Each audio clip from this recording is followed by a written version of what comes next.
आता तुम्ही राजनगर आणि मुकुंदनगरबद्दल बोलत होते, तिथल्या समस्यांबद्दल. तिथली सगळ्यात महत्त्वाची समस्या तिथली नशेखोरी जी वाढलेली आहे किंवा महिलांची असुरक्षितता जी आहे, तर हे याच्यावरती आपण काय उपाययोजना करू शकतो? मी आता एक सांप्रदायिक म्हणून सनी पण माझं एक काम आहे. आमचं घरच पूर्ण सांप्रदायिक आहे. मला तिथं बोलायला गेलं मंदिरावर. पूर्ण आजी काकू अशा बसल्या होत्या.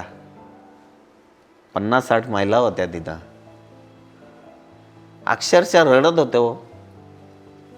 आम्हाला म्हणायचे, भाऊ म्हणे आम्ही 6 वाजेच्या नंतर आम्ही जाऊ शकत नाही.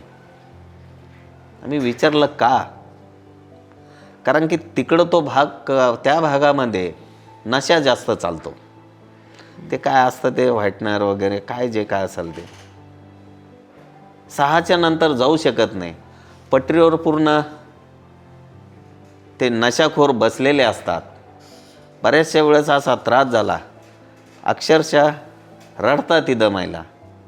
तर त्यांचं एवढंच म्हणणं आलं, आम्हाला काही नको, आम्ही चिखलातून पण जाऊ, परंतु आम्हाला एक पोलीस चौकी तिथं पाहिजे. आम्ही पण त्यांना आश्वासन दिलं, येणाऱ्या काळात 100% आम्ही तो प्रयत्न करू.